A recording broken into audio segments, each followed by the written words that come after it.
गुरु भगवान की जय, श्री कृष्ण की जय, माता पीताम्बरा की जय। एक बार आचार्य फिर आपके इस चैनल में आपका हार्दिक अभिनंदन करता है। साधकों मैं आशा करता हूँ कि श्री हरि की कृपा से आप अपने परिवार में कुशल पूर्वक होंगे। साधकों,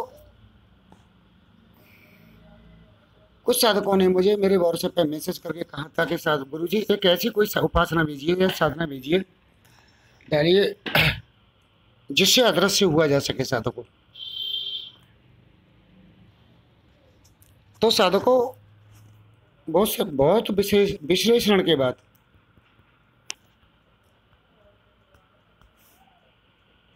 एक मदना यक्षिणी होती है। बहुत विश्लेषण के बाद ये देखा गया कि एक मदना यक्षिणी होती है। साधकों, उसे अगर सिद्ध किया जाए तो वो जो है एक गुटखा जैसे कहते हैं, जिसे गोली कहते हैं, कह लो, चाहे एक सुपारी टाइप की कह लो, एक फल कह लो, इस तरह का देती है साधकों। तो उसे मुंह में रखने से साधक जो अदृश्य हो जाता है। इसका विधान वही विधान है जो अन्य यक्षिणियों का विधान है, वही इसका विधान है। आह्वान, मंत्र उत्कीलन, विसर्जन और इससे पहले जो क्रियाएं होती हैं और यक्षिणी मुद्रा, ये सब जो होती हैं ये वही विधान है जो बाकी यक्षिणियों का होता है। ये बात तो होगी साधकों मदना यक्षिणी की। अब साधकों एक और ये जो है साधना है जो साधक को अदृश्य कर देती है। तो ये साधना साधकों मेरी परीक्षित साधना है। मैंने नहीं डाला काफ़ी समय से, 2 वर्ष से पहले मैंने इसे परिचित कराया था। और एक कर्णवास के रामेश्वर जी हैं, हमारे यहाँ कर्णवास है हमारे पास में, यहाँ से 100 किलोमीटर दूर, जहाँ राजा कर्ण जो अपनी सवामन सोना या सवामन जो सोना दान करते थे, और वहीं उनकी जो देवी हैं जिन्होंने देवी को प्रकट किया था, वो देवी जी का मंदिर, प्राचीन मंदिर वहीं है। और कर्णवास की जो शिला भी आज जिस पर बैठ के वो दान करते थे, हालांकि साधकों वो शिला तो नहीं बची है, चमोलों ने उसे नष्ट कर दिया है, लेकिन काला उसके बाद में फिर कोई दूसरी शिला रख दी गई है और एक छोटा सा मंदिर वहाँ कर्ण का बना दिया गया है। और बहुत बड़ा चबूतरा है, जो लोग गए होंगे उन्होंने देखा हुआ कर्णवास के बारे में। आज भी वो बड़े टीले पे जब जमुना जी नीचे आके बह रही है, जमुना का कटान ज़्यादा हो जाता है तो वहाँ सोना आदि बहुत मात्रा में निकलना शुरू हो जाता है। बहुत लोगों को सोना मिला है उधर, सोने के इतने बड़े बड़े टुकड़े मिलते हैं। तो वहाँ कर्णवास को देखा है मैंने, कई बार देखा है। और हमारी जो कर्णवास में जो देवी हैं, हम लोगों के जो सबसे पहले मुंडन होते हैं तो कर्णवास के दर्शन होने के बाद ही होते हैं साधकों। और बहुत ही प्राचीन देवी हैं यहाँ और सबकी पूज्य देवी हैं इधर। तो वहाँ कर्णवास में कर्ण का जो छोटा मंदिर है, किला विला तो कुछ बचा नहीं है, क्योंकि मुसलमानों ने सारे किले आदि ध्वस्त कर दिए थे, उस वक्त कुछ नहीं बचा था। लेकिन जो देवी जी हैं वहाँ, उन्हें और उनकी मूर्ति को कोई क्षति नहीं पहुंचा सके मुसलमान। तो वहीं कर्णवास पर कर्ण ने जो है उन देवी जी की उपासना की थी, और उपासना होने के बाद में ये सवामन सोना जो दान करते थे वो, तो वहीं के एक रामेश्वर शर्मा मेरे शिष्य हैं काफ़ी पुराने, उन्होंने ये साधना की थी साधकों।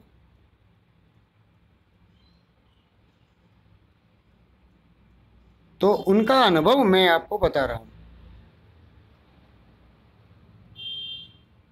जिससे अदृश्य हुआ जा सकता है साधकों। अदृश्य आदमी जब ही होगा कि उसके 5 तत्व में से 4 तत्व विघटन हो जाए उसके शरीर के। 5 तत्व आप जानते हैं, पृथ्वी, जल, वायु, आकाश, अग्नि। तो ये अग्नि, जल, पृथ्वी और वायु, जिस 4 तत्वों का विघटन हो जाता है तो साधक अदृश्य हो जाता है। तो साधकों, यहाँ और भी हमारे ऋषि मुनियों ने अपने जप तप के द्वारा अदृश्यता हासिल कर ली है। कुछ ऋषि मुनियों ने अपनी भक्ति के द्वारा अदृश्यता हासिल की है। कुछ कुछ ऋषियों ने मुनियों ने अपनी क्रिया योग के द्वारा अदृश्यता हासिल किया, यानी अपने तत्वों का विघटन कर लिया। जैसे महावतार बाबा जी हैं, हमारे गुरु जी, श्यामाचरण लहरी हैं, अश्वत्थामा हैं, इनके अलावा और भी हैं जिन्होंने अदृश्यता हासिल कर ली और आज भी सशरीर विद्यमान है। तो साधकों, मैं जो विधि बताने जा रहा हूँ अब, वो पहले तो मंत्रा यक्षिणी की बताई कि सब इसका 1.25 लाख या 2 लाख मंत्र जप करने के बाद में मंत्रा यक्षिणी जो सिद्ध हो जाती है साधकों। तो ये जो मंत्र साधकों बहुत ही गोपनीय मंत्र है। 2 वर्ष से मेरे पास है, लेकिन साधकों मुझे समय नहीं मिला इसे करने का। उन साधक को कराई थी और उन साधक का अनुभव था जो मैं बता रहा हूँ तुम्हें। उन्होंने इसके 1.25 लाख जप किए। 1.25 लाख जप करने के बाद नीम की लकड़ी से, सरसों के तेल से हवन करना होता है इसका दशांश, किसी नदी किनारे बैठ के। तो कर्णवास में गंगा मैया पास ही हैं, तो उन्होंने वहीं बैठ के हवन किया उनका। तो जब हवन कर रहे थे, ये साधकों मंत्र जपना ये सभी लोग कर रहे हैं, लेकिन जो हुआ उनके साथ मैं वो बता रहा हूँ। मंत्र जपने के बाद, जब 1.25 लाख मंत्र जपने के बाद दशांश हवन करने पहुँचे वो, तो दशांश हवन करने के बाद जैसे ही उन्होंने तर्पण किया, तर्पण शुरू किया,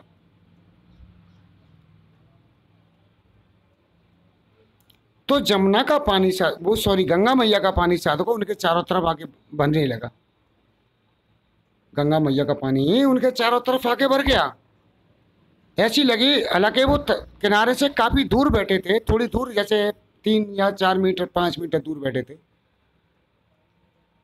फिर भी गंगा मैया का पानी उनके चारों तरफ आके भरने लग गया। ऐसा उन्हें लगा कि वो डूब जाएंगे, इतना पानी भर गया, पहली बात।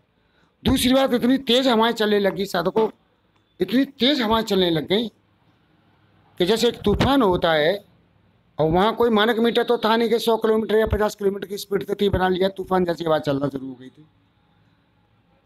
लेकिन जो हवन कर रहे थे उस पर हवन में वो न पानी आया उनके ऊपर, न तूफान की हवा लग रही थी हवन पर।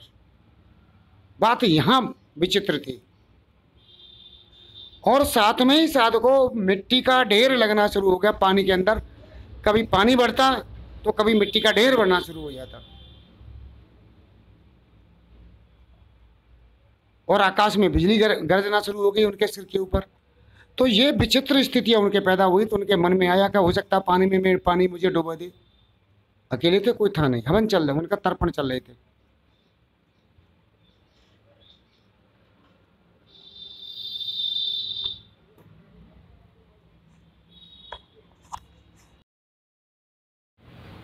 तो इस स्थिति में जब उन्हें लगा कि ये पानी मुझे डुबो देगा, या चारों तरफ रेत के टीले दिखाई देना शुरू हो गए उन्हें।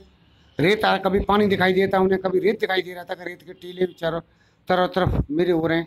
आकाश पे बिजली तड़क रही है ऊपर से, ये लगा अग्नि बरस रही है, आग बरसना शुरू हो गया, ये लगा कि अग्नि उनके ऊपर गिरेगी। तो वो छोड़ के भाग लिए साधक को। बस उन्होंने यहाँ गलती कर दी। मैं साधु को एक बार बता दूं, जब तक किसी की मृत्यु नहीं है, जब तक उसे कोई मार नहीं सकता, और जिसका जन्म नहीं होने वाला उसे कोई जन्म नहीं दे सकता। ये साधक है, लेकिन अंत समय पर साधक भूल जाते हैं इस चीज़ को और डर के भाग लेते हैं। यही उनकी गलती हो गई और छोड़ के भाग गए, उनकी साधना अधूरी रह गई साधक को, और उसके बाद वो बीमार हो गए। उनकी कमर में फ्रैक्चर वगैरह हो गया दूसरे दिन शायद। तब तो काफ़ी हद तक ठीक है, लेकिन बहुत स्थिति नाजुक हो गई थी, और शरीर उसका ऐसा लगता था कि जैसे हवा में उड़ रहे हैं, उन्हें पता नहीं है कहाँ मैं उड़ रहा हूँ, कहाँ है, दिखाई नहीं देता था उन्हें। बड़ी विचित्र स्थिति उनके साथ हुई। छत पर बैठे हुए लगा कि हवा में उड़ रहा हूँ मैं। उन्हें लगता था कि मैं हवा में उड़ रहा हूँ। अब ये हुआ क्यों? साधकों जब वो मंत्र जपे, मंत्र जपने के बाद जब उन्होंने हवन किया तो शरीर ने अपने पंच तत्वों को त्यागना शुरू किया। अग्नि तत्व जो जैसे निकलना तो उसे अग्नि दिखाई देना शुरू हो गई, बिजली तड़कना शुरू हो गया, वो सॉरी अग्नि दिखाई देना शुरू हो गई उन्हें। और जल हुआ तो गंगा का जल जो दिखाई दे रहा था, गंगा का जल भर गया है, वो गंगा का जल नहीं था साधकों, वो हमारे ये पंच तत्व का जो शरीर है, वो पंच तत्व हमारा शरीर पंच तत्व को जल तत्व जो था जल तत्व में विलीन हो रहा था। तेज हवाएं चल रही थी, वायु तत्व में विलीन होने जा रहा था।